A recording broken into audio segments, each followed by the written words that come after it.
আমরা তো জানি জন্মদিন উদযাপন করা জায়েজ নেই, কিন্তু আমরা দেখলাম বন্যা দুর্গত ক্যাম্পে শিশুর জন্ম উপলক্ষে আসন্না ফাউন্ডেশন ভালো খাবারের আয়োজন করেছে। এটা কিভাবে জায়েজ হতে পারে? শনিবার আর বুধবার নাকি নখ কাটা যায় না, এটা কি সত্য? ঘুমানোর জায়গায় নামাজ পড়লে নামাজ হবে কিনা? ভাদ্র মাসে মেয়ে বিয়ে দিলে অমঙ্গল হয় বলে গ্রামাঞ্চলে শোনা যায়, এটা কি সঠিক? আমাদের এলাকায় কিছু মানুষ বলে কবরে মাটি দিলে তিনি 3 মুষ্টি দিতে হবে, এর কম দেওয়া যাবে না, এটা কি ঠিক? 4 রাকাত নামাজ ভুলে 3 রাকাত পড়ে সালাম ফিরিয়ে ফেললে করণীয় কি? কোনো মহিলা অন্তঃসত্ত্বা থাকা অবস্থায় তার কোনো আত্মীয় মারা গেলে তাকে দেখতে দেওয়া হয় না, এতে নাকি মৃত ব্যক্তির কষ্ট হয়। আসলে কি অন্তঃসত্ত্বা অবস্থায় মৃত ব্যক্তিকে দেখার পর নিষেধাজ্ঞা আছে? জোহরের সুন্নতের 3য় রাকাতে থাকা অবস্থায় জামাত শুরু হয়ে গেলে করণীয় কি? চলুন তাহলে আর বিলম্ব না করে আমরা প্রশ্নোত্তর আলোকিত প্রবেশ করি। আমাতুল্লাহ আফরোজ আপনি লিখেছেন শনিবার আর বুধবার নাকি নখ কাটা যায় না, এটা কি সত্য? নখ কাটার নির্দিষ্ট কোনো দিনক্ষণ নাই যে এই সময় নখ কাটতে হবে বা এই সময় নখ কাটা যাবে না। সারা সপ্তাহের যে কোনো সময় যে কোনো দিন রাতে দিনে আপনি নখ কাটতে পারবেন। শুক্রবার নখ কাটাকে কেউ কেউ মুস্তাহাব বলেছেন, কোন কোন সালাফের আমল রয়েছে। এর বাইরে আসলে এটাকে সুন্নাহ বা ওই দিনই কাটতে হবে এমন কোনো বাধ্যবাধকতা নেই, আর নিষেধাজ্ঞা তো কোনো দিনের জন্যই নাই। বিদায় শনিবার বুধবারে নখ কাটা যাবে না মর্মে কথা যদি কেউ বলে থাকেন, সেটি নিছকই কুসংস্কার এবং দলিলবিহীন একটি কথা। এমনি আমজাদ হোসেন আপনি লিখেছেন ঘুমানোর জায়গায় নামাজ পড়লে নামাজ হবে কিনা? যে জায়গাটা আপনি ঘুমিয়ে থাকেন বা শুয়ে থাকেন বা যেটা আপনার শোবার ঘর, শোয়ার জায়গা, সেখানে নামাজ পড়েছেন, যদি পবিত্র হয়, পাক হয়, নামাজ হয়ে যাবে, কোনো অসুবিধা নেই। তবে নামাজের যাতে মনোযোগ থাকে সেরকম জায়গা থাকা উচিত। ধরুন সেখানে ঘুমানোর জায়গা, সেখানে হয়তো কালারফুল নানা বিছানা টিছানা আছে, সেটা আপনার মনোযোগ নষ্ট হতে পারে, এরকম হলে সেখানে বিছানা বিছিয়ে নেবেন, জানামাজ বিছিয়ে নেবেন বা এমন কিছু বিছিয়ে নেবেন যে আপনার মনোযোগকে নষ্ট না করে। এমডি মুস্তাফিজুর রহমান লিখেছেন তেলাওয়াতের সেজদার বিধান কি? যদি সেজদা না করা হয় তাহলে কি গুনাহ হবে? ভাই মুস্তাফিজুর রহমান, তেলাওয়াতের সেজদা দেওয়া ওয়াজিব। আপনি কোরআন কারীমের সেজদার যে আয়াতগুলোতে সেজদা বিষয়ক নির্দেশনা রয়েছে এবং তার পাশে সেজদা লেখা আছে, এগুলো তেলাওয়াত করলে আপনাকে সেজদা দিতে হবে। আর সেজদা যদি আপনি না করেন, যেহেতু ওয়াজিব, অতএব ওয়াজিব তরকের গুনাহ হবে। জান্নাতুল ফেরদাউস লিখেছেন কোন মহিলা অন্তঃসত্ত্বা থাকা অবস্থায় তার কোনো আত্মীয় মারা গেলে তাকে দেখতে দেওয়া হয় না, এতে নাকি মৃত ব্যক্তির কষ্ট হয়। আসলে কি অন্তঃসত্ত্বা অবস্থায় মৃত ব্যক্তিকে দেখার পর নিষেধাজ্ঞা আছে?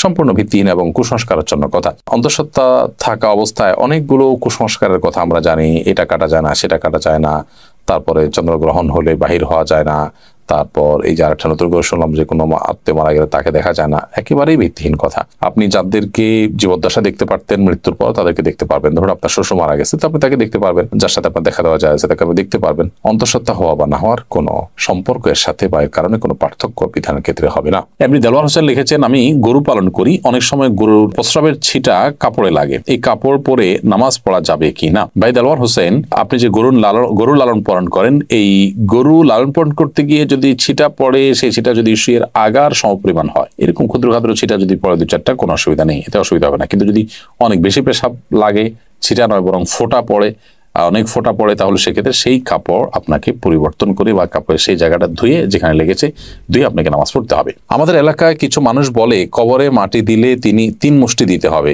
এর কম দেওয়া যাবে না, এটা কি ঠিক? না, এরকম কোনো বাধ্যবাধকতা নেই যে কবরে মাটি 3 মুষ্টির কম দেওয়া যাবে না, দিলে কোনো হবে এমন কোনো কথা নেই। কবরে মাটি আপনি 3 মুষ্টি, 5 মুষ্টি, 7 মুষ্টি, 6 মুষ্টি, যা খুশি দিতে পারেন। এমনকি মুষ্টিতে দিতেই হবে এমন কোনো বাধ্যবাধকতাও নেই। আপনি কোদাল দিয়ে দিতে পারেন, অন্য কোনোভাবে দিতে পারেন। মৃত ব্যক্তিকে দাফন করা ফরজে কিফায়া। সমাজের কিছু মানুষ যদি সেটি করেন, সবার তরফ থেকে সেটি আদায় হয়ে যায়। অতএব মৃত ব্যক্তিকে দাফন করার এই কাজে আপনি শরীক হলেন, একটু মাটি দিলেন, এটা সবের কাজ, সেটা আপনি করেন। বাট আপনার এটা মাথায় রাখা দরকার যে 3 মুষ্টি দিতে হবে এরকম কোনো বাধ্যবাধকতার কথা কোরআন বা সুন্নাহর কোথাও বলা হয়নি। এমডি মুখলেসুর রহমান আপনি লিখেছেন 4 রাকাত নামাজ ভুলে 3 রাকাত পড়ে সালাম ফিরিয়ে ফেললে করণীয় কি? 4 রাকাত নামাজ যদি 3 রাকাত পড়ে সালাম ফিরিয়ে ফেলেন এবং সালাম ফেরানোর সাথে সাথে মনে পড়ে, তাহলে ওই অবস্থা আপনি দাঁড়িয়ে যাবেন, আরো 1 রাকাত যুক্ত করে তারপর শেষে সিজদায়ে সাহু দিবেন। ইনশাআল্লাহ তাতে আপনার সালাত আদায় হয়ে যাবে। যদি সালাম ফেরানোর পর কথাবার্তা বলেছেন, উঠা বসা করেছেন বা সালাত ভঙ্গকারী কোনো কিছু হয়েছে, হাঁটাচলা করেছেন, এরপরে আপনার মনে পড়েছে, তাহলে ওই সালাত পুনরায় আপনাকে আদায় করতে হবে। অর্থাৎ হাঁটাচলা করেছেন, উঠা বসা করেছেন, কথাবার্তা বলেছেন, এরপর আবার 1 রাকাত প্লাস করে সিজদায়ে সাহু দিলে কিন্তু আর হবে না। 4 রাকাত সালাতকে 3 রাকাত আদায় করেছেন, করে সালাম ফেরানোর সাথে সাথে মনে পড়লো বা সালাম ফিরিয়েছেন, কোনো সালাত ভঙ্গকারী আর কোনো কাজ করেননি, মনে পড়েছে, তাহলে তৎক্ষণাৎ তার সাথে আরো 1টি রাকাত যুক্ত করে সিজদায়ে সাহু দিবেন, সালাত হয়ে যাবে ইনশাআল্লাহ তাআলা। এসএইচ মোহাম্মদ আল জাবির আপনি লিখেছেন ভাদ্র মাসে মেয়ে বিয়ে দিলে অমঙ্গল হয় বলে গ্রামাঞ্চলে শোনা যায়, এটা কি সঠিক? না, এরকম কোনো কথা নেই। বিয়ের ব্যাপারে এমন কোনো সময় বা এমন কোনো কাল নেই যে সময় কালে বিবাহ হলে কোনো প্রকার ক্ষতি হতে পারে বা উপকার হতে পারে। বিবাহ সব সময় করা যায় এমন একটি বিষয়। শুধুমাত্র হজের এহরামরত অবস্থায় বিবাহ বন্ধনে আবদ্ধ হওয়া নিয়ে উলামায়ে কেরামের ভিন্ন মত আসে, একদল উলামা ইকরাম জায়েজ বলেন, অন্য দল উলামা ইকরাম না জায়েজ বলেন। তবে এর বাইরে অন্য বছরের অন্য কোনো সময়, রমজানের বাইরে, কাটা চাঁদ বলে আপনার জিলহজ মাসে, কোরবানিদের মাসে, সে মাসে, কিংবা এই ভাদ্র মাসের কথা আমি নতুন জানলাম, তো এরকম কোনো মাসে বিয়ে করলে কোনো অমঙ্গল হয়, মঙ্গল হয় এরকম মনে করলে সেটি কুসংস্কার এবং বেদাত হবে। এ ধরনের কুসংস্কারের জন্য বিশ্বাসী হওয়া যাবে না। আফরিন জাহান লিখেছেন, আমার বাসায় প্রচুর পিঁপড়া, বিশেষ করে রান্নাঘরে কাজের সময় পিঁপড়া কামড়ায় বলে অনেক পিঁপড়া মেরে ফেলি, এতে কোনো গুনাহ হবে কিনা? পিঁপড়া যদি আপনি মারেন এতে গুনাহ হবে না, কিন্তু আগুন দিয়ে পুড়িয়ে পিঁপড়া মারবেন না। এ ব্যাপারে নবী সাল্লাল্লাহু আলাইহি ওয়াসাল্লামের নিষেধাজ্ঞা রয়েছে। এর বাইরে আপনার পিঁপড়ার উপদ্রব থেকে বাঁচার জন্য আপনি সেটা মেরে ফেলতে পারেন। যে কোনো প্রাণী আমাদের যদি উপদ্রবের কারণ হয় তাহলে সেটা থেকে আত্মরক্ষার জন্য আমরা সেটি মারতে পারি, কিন্তু নির্মম ভাবে বা অপ্রয়োজনে কষ্ট দিয়ে তাকে তিলে তিলে শেষ করা বলতে যেটা বোঝানো হয় সেটা করা জায়েজ হবে না। জোহরের সুন্নতের তৃতীয় রাকাতে থাকা অবস্থায় জামাত শুরু হয়ে গেলে করণীয় কি? জোহরের সুন্নতের তৃতীয় রাকাতে আপনি আছেন, এমন অবস্থায় জামাত শুরু হয়ে গেলে আপনি আরেক রাকাতের সাথে প্লাস করবেন এবং তাড়াতাড়ি সেটা শেষ করে জামাতে শামিল হয়ে যাবেন। এক্ষেত্রে নামাজ ভেঙে ফেলবেন না। এটাই হলো ফুকাহায়ে আহনাফের মত এবং এটা অধিকতর শক্তিশালী। আল্লাহ সুবহানাহু ওয়া তাআলা বলেছেন কোরআনে কারিমে, লা তুবতিলু আমালাকুম, তোমরা তোমাদের আমলকে বাতিল করে দিও না, নষ্ট করে দিও না। যদিও হাম্বলী মাযহাবের উলামা ইকরাম অনেকেই বলেন যে এরকম পরিস্থিতিতে আপনি নামাজ ছেড়ে দিয়ে জামাতে শামিল হবেন, কারণ নবী করিম সাল্লাল্লাহু আলাইহি ওয়াসাল্লাম বলেছেন, ইযা উকিমাতিস সালাতু ফালা সালাতা ইল্লাল মাকতুবা, যখন ফরজ নামাজের একামত হয়, একামত হলে তখন ফরজ নামাজ ছাড়া কোন নামাজ পড়া জায়েজ নয়, যার কারণে আপনি সেটা ছেড়ে দিবেন। এরকম মত তারা দিয়ে থাকেন।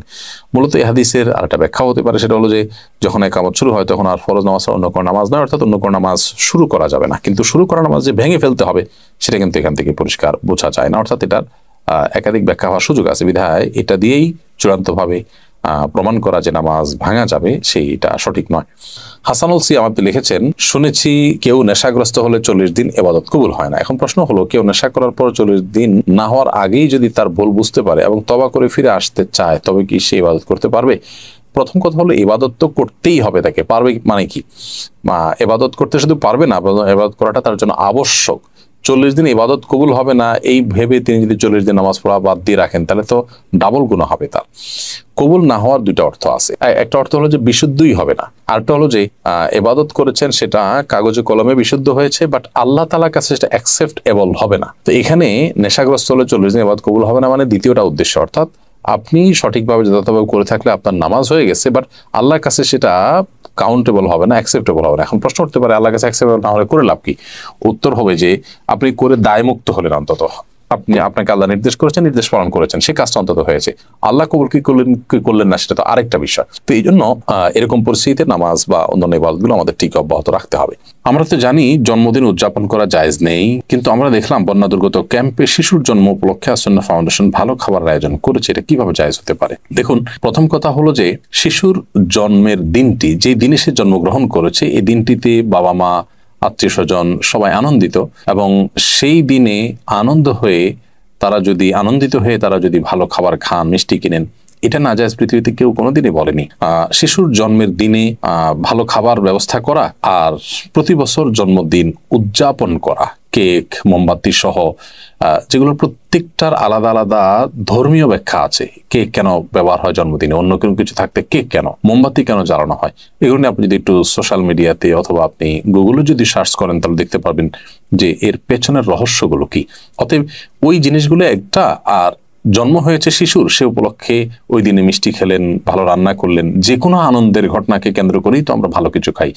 সেটাকে পৃথিবীর কোনো আলেম মানে নাজায়েজ বলেননি। দুটিকে যদি আমরা গুলিয়ে ফেলি তাহলে তো ভুল হবে, এবং সেই সাথে এটাকে কেউ ইবাদত শরিয়ার কাজও মনে করছে না। দুইটা জিনিস এখানে।